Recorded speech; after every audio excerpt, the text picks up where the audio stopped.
এয়া আকাশবাণী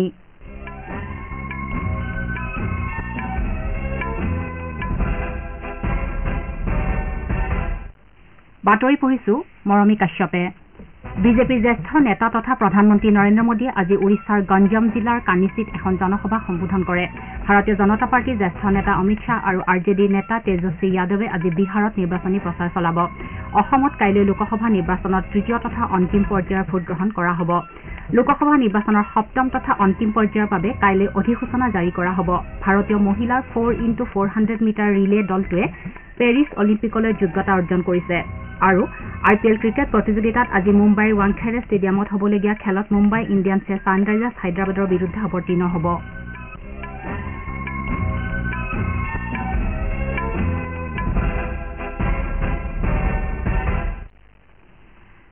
জ্যেষ্ঠ বিজেপি নেতা তথা প্ৰধানমন্ত্ৰী নৰেন্দ্ৰ মোদীয়ে কৈছে যে সুশাসন সদায়ে আমাৰ দলৰ মূল কেন্দ্ৰবিন্দু হৈ আহিছে উৰিষ্যাৰ গঞ্জম জিলাৰ বেৰহামপুৰ লোকসভা সমষ্টিৰ অন্তৰ্গত কানিচিত এখন জনসভা সম্বোধন কৰি তেওঁ এইদৰে কয় প্ৰধানমন্ত্ৰীয়ে কয় যে উত্তৰ প্ৰদেশ অসম ত্ৰিপুৰা আৰু ছত্তীশগড়ৰ উদাহৰণ দিয়ে য'ত বিজেপি চৰকাৰ আছে আৰু এই ৰাজ্যসমূহত শাসনলৈ উভতি অহাৰ পাছত যথেষ্ট উন্নতি সাধন হৈছে তেওঁ উৰিষ্যাত ভাৰতীয় জনতা দলৰ শাসনভাৰ গ্ৰহণ কৰিলে এনেধৰণৰ উন্নতি হ'ব বুলি প্ৰতিশ্ৰুতি দিয়ে শ্ৰীমোদীয়ে আজি নৱৰংপুৰ জিলাৰ চিকিলি খেলপথাৰত আন এখন সভাতো অংশগ্ৰহণ কৰিব লোকসভা আৰু বিধানসভা নিৰ্বাচনৰ দিন ঘোষণা কৰাৰ পাছত এয়া হৈছে শ্ৰীমোদীৰ প্ৰথমটো উৰিষ্যা ভ্ৰমণ ৰাজ্যখনত অহা 13 মেৰ পৰা 4টা পৰ্যায়ত বিধানসভা নিৰ্বাচন অনুষ্ঠিত হ'ব ভাৰতীয় জনতা পাৰ্টীৰ জ্যেষ্ঠ নেতা তথা কেন্দ্ৰীয় গৃহমন্ত্ৰী অমিত শ্বাহে আজি বিহাৰৰ সমষ্টিপুৰ জিলাত এখন জনসভা সম্বোধন কৰিব শ্ৰীশ্বাহে আজি উজিয়াৰপুৰ সংসদীয় সমষ্টিৰ অধীনৰ নাৰঘোঘিত বিজেপি প্ৰাৰ্থী নিত্যানন্দ ৰায়ৰ হৈ নিৰ্বাচনী প্ৰচাৰ সভাত অংশ ল'ব ইফালে উজিয়াৰপুৰ আসনখনৰ বাবে মিত্ৰজোঁটৰ তৰফৰ পৰা আৰজেডিৰ প্ৰাক্তন মন্ত্ৰী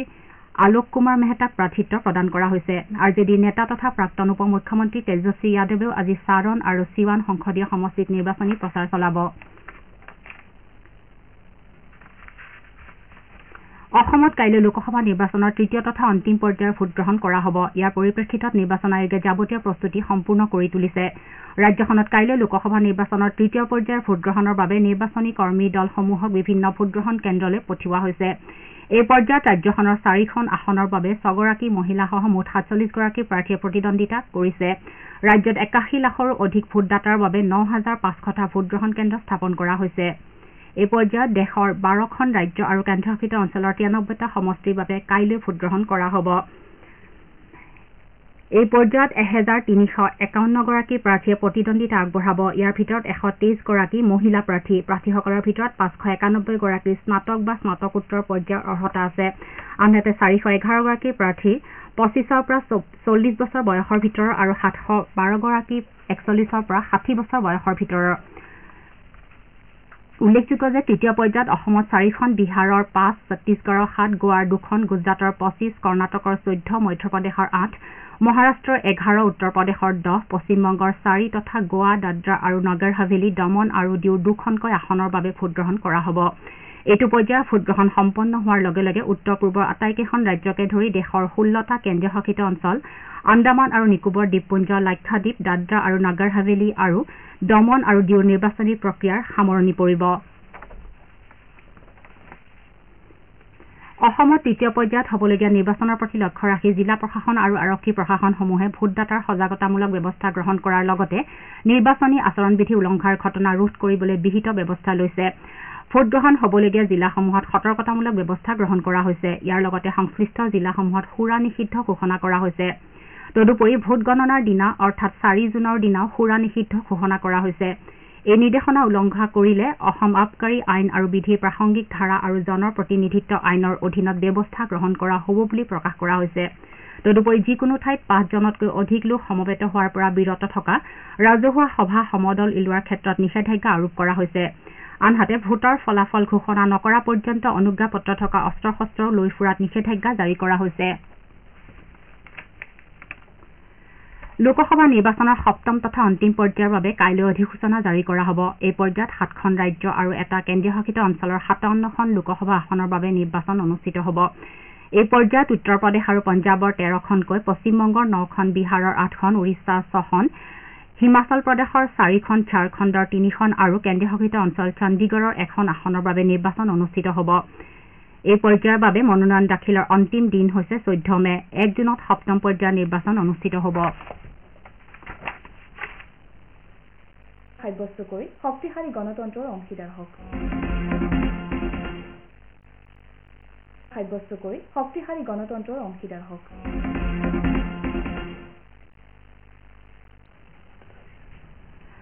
আপোনালোকে বাতৰি শুনিছে আকাশবাণীৰ পৰা।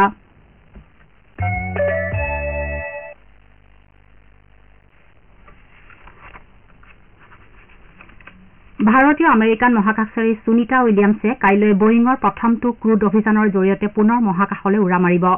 বয়িঙৰ ষ্টাৰলাইনাৰ মহাকাশযানখনৰ প্ৰথম মানৱ মহাকাশ যাত্ৰাৰ এই পদক্ষেপ উইলিয়ামছৰ বাবে বহু প্ৰত্যাশিত প্ৰত্যাৱৰ্তন হ'ব। নাছাৰ সহযোগী মহাকাশচাৰী বেৰী উইলমৰৰ সৈতে উইলিয়ামছে এই মহাকাশ অভিযানত যোগ দিব। মহাকাশচাৰী সুনীতা উইলিয়ামছ আৰু বেৰী উইলমৰে ভাৰতীয় সময় অনুসৰি কাইলৈ পুৱাৰ ভাগত উৎক্ষেপণ কৰিব। কেন্দ্ৰীয় বিদ্যালয় প্ৰমাণপত্ৰ পৰীক্ষা পৰিষদ CISCE আজি 10ম আৰু দ্বাদশ শ্ৰেণীৰ ফলাফলসমূহ ঘোষণা কৰিছে। CISCE তথ্য অনুসৰি ICSCৰ 10ম শ্ৰেণীৰ উত্তীৰ্ণৰ হাৰ 99.47% হোৱাৰ বিপৰীতে ISCৰ দ্বাদশ শ্ৰেণীৰ উত্তীৰ্ণৰ হাৰ 98.19%। উল্লেখযোগ্য যে পৰিষদৰ 10ম আৰু দ্বাদশ উভয় পৰীক্ষাৰ ফলাফলতে ছাত্ৰীসকলে শ্ৰেষ্ঠত্ব প্ৰতিপন্ন কৰিছে। ICSEৰ এইবাৰৰ ফলাফলত ছাত্ৰীৰ উত্তীৰ্ণৰ হাৰ 99.65% হোৱাৰ বিপৰীতে ছাত্ৰৰ উত্তীৰ্ণৰ হাৰ 99.13%। একেদৰে ISCত ছোৱালীৰ 98.92% উত্তীৰ্ণ হোৱাৰ বিপৰীতে ল'ৰাৰ উত্তীৰ্ণৰ হাৰ 97.53%।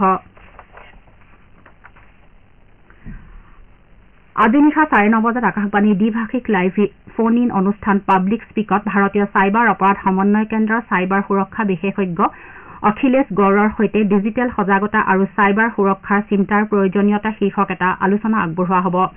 আলোচনাত ডক্টৰ গৌৰৰ সৈতে জ্যেষ্ঠ তথ্য বিশেষজ্ঞ ডক্টৰ গুলচন ৰায়ো উপস্থিত থাকিব। অনুষ্ঠানৰ সময়ত শ্ৰোতাসকলে অতিথিসকলক বিভিন্ন চাইবাৰ ভাবুকি আৰু ডাটা আৰু ছিষ্টেম সুৰক্ষিত কৰাৰ উপায়ৰ বিষয়ে প্ৰশ্ন সুধিব পাৰিব। এই অনুষ্ঠানত অংশগ্ৰহণ কৰিবলৈ শ্ৰোতাসকলে আজি নিশা 9:30 বজাৰ পৰা 01123421050 আৰু 01123314444 নম্বৰত ফোন কৰিব পাৰিব। নতুবা 9289094044 নম্বৰত হোৱাটছএপৰ জৰিয়তেও আপোনাৰ প্ৰশ্ন প্ৰেৰণ কৰিব পাৰিব। এই লাইভ সম্প্ৰচাৰ আকাশবাণী গোল্ড চেনেল আৰু অতিৰিক্ত ফ্ৰিকুৱেঞ্চিত শুনিবলৈ পোৱা যাব। ইয়াৰ উপৰি শ্ৰোতাসকলে আমাৰ ৱেবছাইট newsonair.gov.in আৰু YouTube channel news on air অফিচিয়েলত এই অনুষ্ঠান উপলব্ধ হ'ব। ভাৰতীয় মহিলাৰ 4x400 মিটাৰ ৰিলে দলটোৱে বাহামাছৰ নাছাউত বিশ্ব এথলেটিকছ ৰিলেৰ দ্বিতীয় ৰাউণ্ডৰ হিটত দ্বিতীয় স্থান লাভ কৰি পেৰিছ অলিম্পিকলৈ যোগ্যতা অৰ্জন কৰিছে। ৰূপল চৌধাৰী, MR পুভাম্মা, জ্যোতিকশ্ৰী দাণ্ডী আৰু শোভা ভেংকটেশনৰ দলটোৱে 3 মিনিট 29.35 ছেকেণ্ডেৰে জামাইকাৰ দলটোৰ পাছত দ্বিতীয় স্থান দখল কৰে। উল্লেখযোগ্য যে ভাৰতীয় দলটোৰ প্ৰথম ৰাউণ্ডৰ কোৱালিফাইং হিটত 3 মিনিট 29.74 ছেকেণ্ড সময়েৰে পঞ্চম স্থানত আছিল। IPL ক্ৰিকেট প্ৰতিযোগিতাত আজি মুম্বাইৰ ৱাংখেড়ে ষ্টেডিয়ামত হ'বলগীয়া খেলত মুম্বাই ইণ্ডিয়ানছে ছানৰাইজাৰ্ছ হায়দৰাবাদৰ বিৰুদ্ধে অৱতীৰ্ণ হ'ব। প্ৰতিযোগিতাৰ লক্ষ্ণৌৰ একানা ষ্টেডিয়ামত অনুষ্ঠিত এখন খেলত কালি কলকাতা নাইট ৰাইডাৰ্ছে লক্ষ্ণৌ ছুপাৰ জায়াণ্টছক 98 ৰানৰ বৃহৎ ব্যৱধানত পৰাজিত কৰে। 236 ৰানৰ বিজয় লক্ষ্যৰে খেল আৰম্ভ কৰি লক্ষ্ণৌৱে 16 অভাৰ এটা বলতে আটাইকেইটা উইকেট হেৰুৱাই 137 ৰানহে কৰিবলৈ সক্ষম হয়। ইয়াৰ পূৰ্বে কলকাতা নাইট ৰাইডাৰ্ছে প্ৰথমে বেট ধৰি নিৰ্ধাৰিত 20 অভাৰত 6টা উইকেটৰ বিনিময়ত 235 ৰান সংগ্ৰহ কৰে। ইপিনে ধৰমশালাৰ হিমাচল প্ৰদেশ ক্ৰিকেট ষ্টেডিয়ামত অনুষ্ঠিত প্ৰতিযোগিতাৰ প্ৰথমখন খেলত চেন্নাই ছুপাৰ কিংছে পাঞ্জাৱ কিংছক 28 ৰানত পৰাজিত কৰে। বাতৰি শেষ কৰাৰ পূৰ্বে প্ৰধান বাতৰিসমূহ পুনৰ এবাৰ। বিজেপিৰ জ্যেষ্ঠ নেতা তথা প্ৰধানমন্ত্ৰী নৰেন্দ্ৰ মোদীয়ে আজি ওড়িশাৰ গঞ্জম জিলাৰ কান্নিচিত এখন জনসভা সম্বোধন কৰে। ভাৰতীয় জনতা পাৰ্টীৰ জ্যেষ্ঠ নেতা অমিত শ্বাহ আৰু RJDৰ নেতা তেজস্বী যাদৱে আজি বিহাৰত নিৰ্বাচনী প্ৰচাৰ চলাব। অসমত কাইলৈ লোকসভা নিৰ্বাচনৰ তৃতীয় তথা অন্তিম পৰ্যায়ৰ ভোটগ্ৰহণ কৰা হ'ব। লোকসভা নিৰ্বাচনৰ সপ্তম তথা অন্তিম পৰ্যায়ৰ বাবে কাইলৈ অধিসূচনা জাৰি কৰা হ'ব। ভাৰতীয় মহিলাৰ 4x400 মিটাৰ ৰিলে দলটোৱে পেৰিছ অলিম্পিকলৈ যোগ্যতা অৰ্জন কৰিছে। আৰু IPL ক্ৰিকেট প্ৰতিযোগিতাত আজি মুম্বাইৰ ৱাংখেড়ে ষ্টেডিয়ামত হ'বলগীয়া খেলত মুম্বাই ইণ্ডিয়ানছে ছানৰাইজাৰ্ছ হায়দৰাবাদৰ বিৰুদ্ধে অৱতীৰ্ণ হ'ব। এতিয়াৰ বাতৰি ইমানতে অন্ত পৰিল।